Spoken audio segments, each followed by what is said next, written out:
Now, as for how it drives, we got the 2025 Acura ADX A-Spec Advance, that's the top trim. And on any of the 3 trims, you can add all-wheel drive, which this one has, for $2,000. That brings the MSRP of this all-new 2025 ADX A-Spec Advanced to $46,000. This is joining the Acura lineup at the entry level alongside the Integra. Think of this as the CUV version of the Integra. Shares the same platform, shares the same engine, although tuned slightly differently. And you're gonna notice a lot of the styling elements and the look of it is of course very similar to the Integra as well, especially when you get to the rear taillight. Interesting thing is that this is a subcompact luxury CUV. So it's competing with things like the Volvo XC40, the Lexus UX, the BMW X1, the Mercedes GLA. But when you look at the size of this thing, it's actually by far the largest in the segment. And you would think that the segment is defined by its dimensions, by the size of the vehicle. It's actually more so defined by the price point and by the features that the car includes. So the wheelbase here, this is what I found interesting. The wheelbase is almost identical to the Mazda CX-50, which is a lot smaller than this, right? In fact, it's almost a foot shorter in total length. Not the wheelbase is the same, but the total length of the CX-30 is almost a foot shorter despite having the same wheelbase. And the total length of this car is essentially the same as the Mazda CX-50, which is the car that I have owned for the last 2.5 years. So as you can see, it has pretty long overhangs, both front and rear, and it still feels pretty compact, still way bigger than a Lexus UX. We reviewed a Lexus UX on the channel earlier this year, and this feels like a sizable step up in terms of size. It's 72.5 inches wide, splitting the difference between the CX-30, which is 70 inches, and the CX-50, which is 75 inches. Now the height as well is 63 inches, identical to the CX-50, 2 inches taller than the CX-30. Now I know this is not actually competing with the CX-30 and the CX-50. This is trying to go a little bit more upmarket with the Volvo, the BMW, the Mercedes, the Lexus, etc. But in terms of the size, in terms of the price, and even in terms of some of the performance, you might actually find these to be more similar than different. And as an owner of a CX-50, I'm going to compare it a lot to the CX-50 because this is at $46K. If you get a maxed out CX-50, comes in right around $43 to $44K. In terms of weight, in this spec, we're at 3,650 pounds. If you go with the HRV, which again, this is sharing the same platform with, although that car is significantly shorter than this, then that weighs between 3,100 to 3,300 pounds. So a huge weight penalty with the ADX, as you'd expect, luxury car, more features, more insulation for NVH, etc. Also, turbocharged engine, whereas the HRV has a naturally aspirated engine. That's actually one of the biggest pain points of the HRV is how painfully slow it is. But here in the ADX, we're powered by a 1.5 liter turbocharged inline-4. Again, the same engine that's shared with the Acura Integra, but here it makes 190 horsepower, 179 pound-feet of torque, which is about 10 points lower than the Acura's engine. The reason being just tuning differences. They want to optimize for more city driving, low down torque, and that peak torque actually starts at 1,700 RPM and carries all the way to 5,500 RPM. That HRV in comparison has 158 horsepower, feels quite sluggish in comparison. Getting into the interior, you'll also notice far more premium than the HRV and the Mazda offerings. Love this Acura startup animation. Foot on the brake, engine start stop button.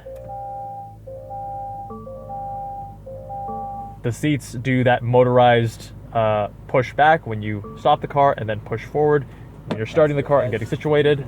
The infotainment screen is the same across all of these ADXs. It's actually the same as the upgraded, I believe it's an 8-inch screen. All 3 ADX trims are going to have the same infotainment screen here. It is kind of small, and based on your seating position, you're kind of looking at it at quite an angle. I wish it was a little bit further. I mean, it's pretty close. You can easily wrap your hand around it, seating in your normal position. But it's a little bit small, and I don't know, I feel like I'm looking at it at quite an angle, and it would be nice if it was a bit larger and just an extra inch or two back so there isn't that distortion from looking at it at such a side angle. Digital gauges, of course, in 2025, no surprise there. I like the steering wheel a lot on this. There's a nice solidity and like thickness to the actual feel. Nice quality leather. It is heated, and the nice thing about this heated steering wheel is that the entire rim is heated. Of course, a lot of cars like my Mazda CX-50 only heat up the 9 and 3, which is where you're driving 95% of the time, but you know, you're doing some 3-point turns and whatever, you're touching other parts of the wheel. It's nice that this heats up the whole thing. We have physical HVAC, we have heated and cooled seats. I believe the Integra does not offer ventilated seats on any of its trims, only heated, and they work quite well. I can attest to that.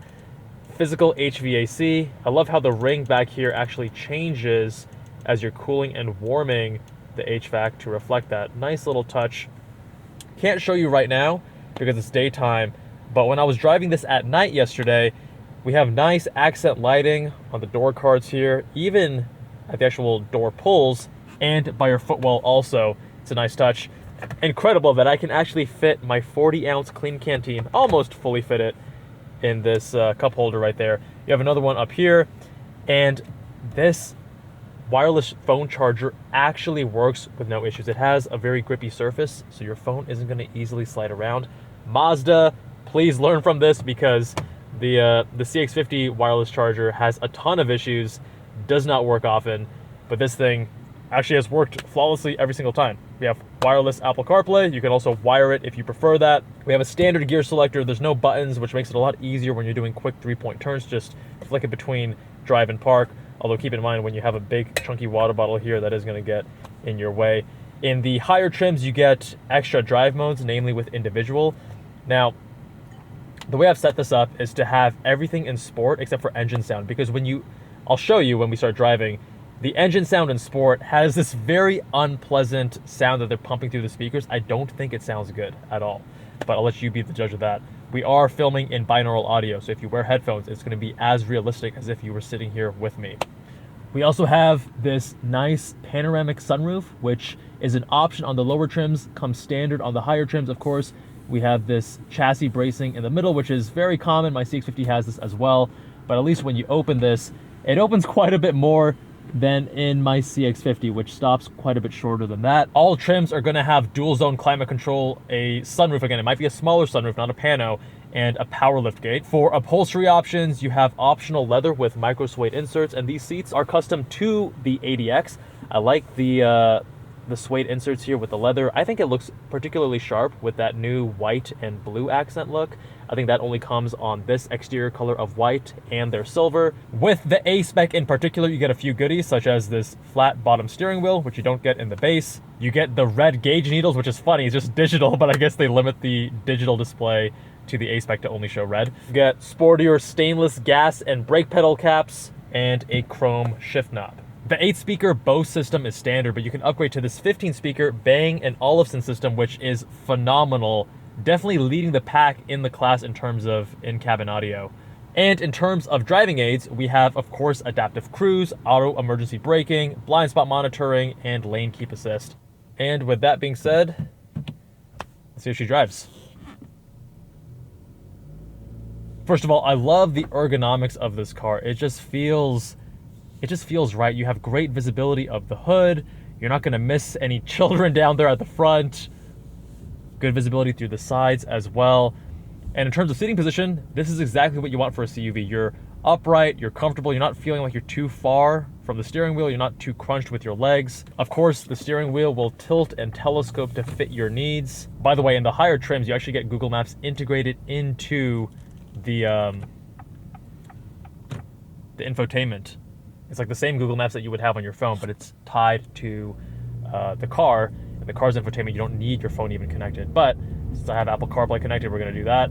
And big shout out to CardinaleWay Acura, who is loaning me this ADX.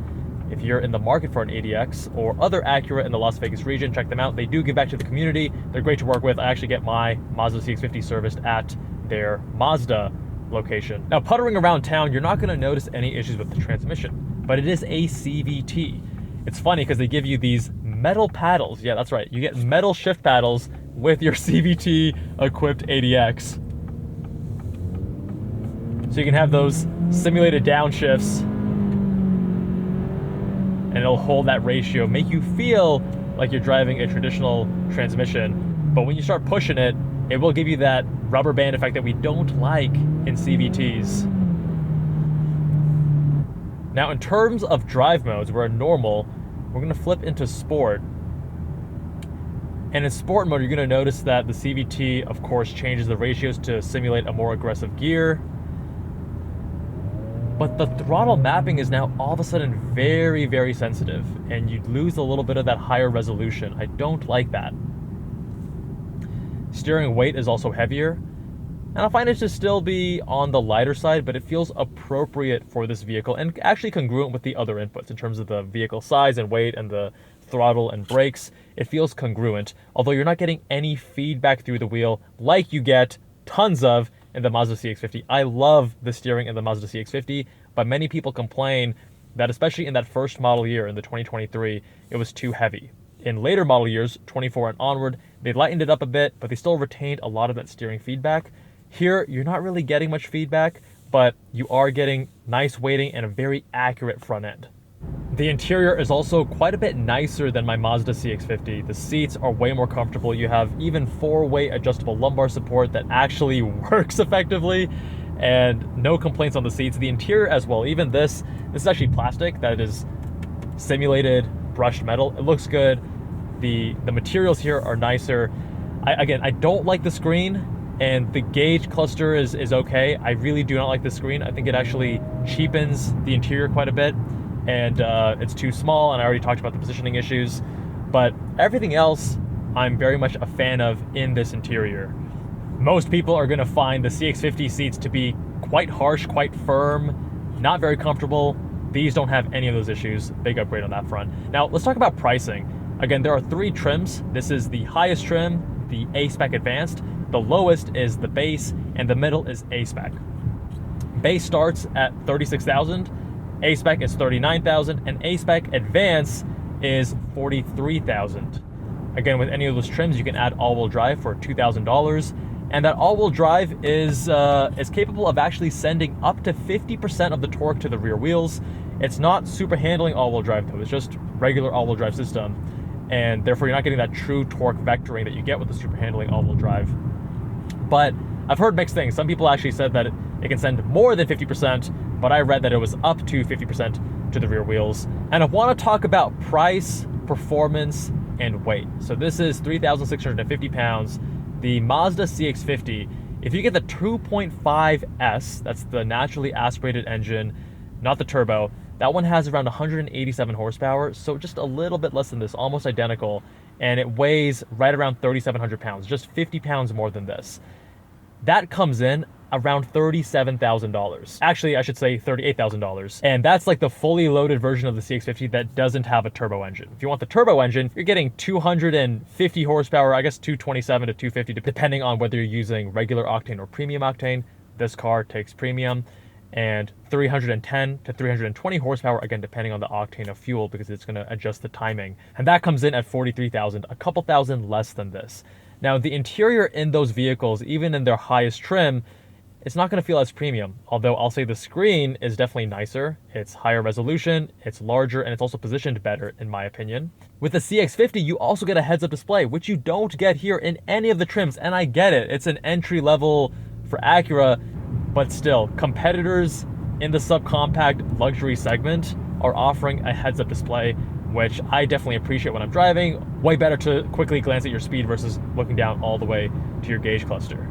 Now, as for how it drives, we're obviously in this crazy Las Vegas traffic. It's not even rush hour, but I feel like Vegas is just always shitty traffic.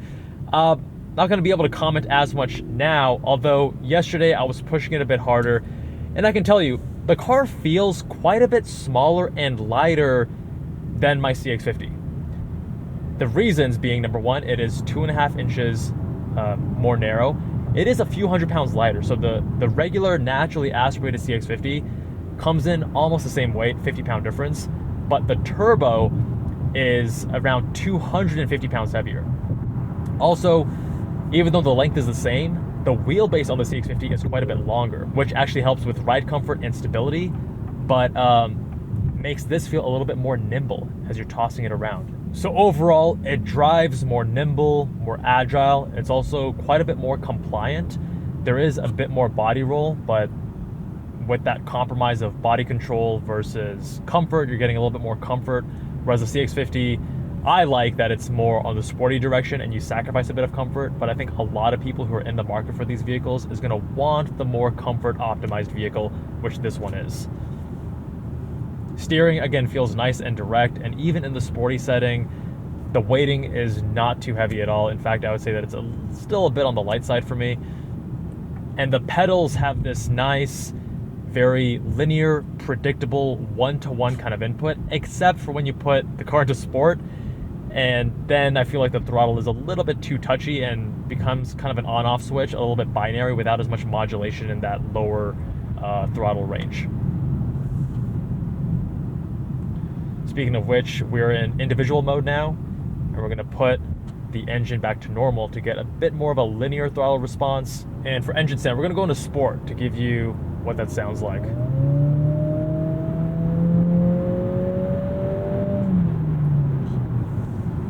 Not the most pleasant thing, and I think it adds a little bit more buzziness when you activate that active sound versus not having it, as you'll see here.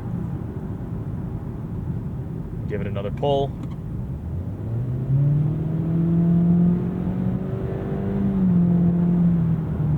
You get less of that higher frequency buzz without the engine sound in sport mode. One thing many of you will appreciate is the fuel efficiency. We're at 25 city, 30 highway, and if you go with the front-wheel drive version rather than the all-wheel drive version, then you can actually add 1 mpg to each of those. That's going to beat out the Mazda CX-50. The Mazda CX-50 has quite poor fuel efficiency for the class, but keep in mind, that's part of the trade-off. You get better fuel efficiency, but also far reduced performance, low horsepower, low torque. 0 to 60 is like 8.9 seconds. And it's actually, you would expect it to be significantly faster than the HR-V because it's making substantially more power and torque than the HR-V. But the issue there is that this also weighs several hundred pounds heavier than the HR-V. So the HR-V actually has a similar 0 to 60 time. Again, with the turbocharged engine and that peak torque kicking in at 1700 RPM, this is gonna feel peppier, but in terms of outright performance, not much better. And the other nice thing by going CX-50 rather than ADX is that you get a 6-speed automatic torque converter transmission rather than a CVT. And I think most people, at least most enthusiasts, would prefer the 6-speed torque converter over a CVT. Driver aids in the Acura ADX are also substantially better than in the Mazda CX-50. No surprise there, Mazda has kind of been lagging behind in terms of driver aids for a few years now, although they are catching up, and their recent model years do have at least lane centering, whereas my 2023, as an example, doesn't even have lane centering. It only has lane keep assist. So if you're in the market for one of these vehicles, an Acura ADX, a Lexus UX, a Mazda CX-50, then here's how I would describe it. If you prioritize driving dynamics, driving fun over all else, I think the CX-50 wins out. It has far better steering, it feels more dynamic, they have that G vectoring, they tune the vehicle in a way that they're trying to optimize for driving enjoyment and performance rather than comfort. So it's a trade-off there, but I find the driving to be more engaging. There are a lot of compromises though, even with the driving dynamics, such as using a torsion beam rear suspension on the CX-50, whereas this has independent rear suspension. Most vehicles in the class do have independent rear suspension. Even the CX-5, separate from the CX-50, has the independent rear suspension. And you're gonna notice that in terms of ride quality and ride comfort, it's a little bit less crashy, especially at initial impact here versus a vehicle that has torsion beam rear suspension. But here, this is better for the buyer who's trying to optimize for perhaps better interior quality, better materials. Again, I think the screen is one thing that's a big downgrade, but other than that, the interior here is better. The seats are more comfortable, the driving aids are better, the fuel efficiency is improved, and while the size is quite similar, it does feel smaller than it is.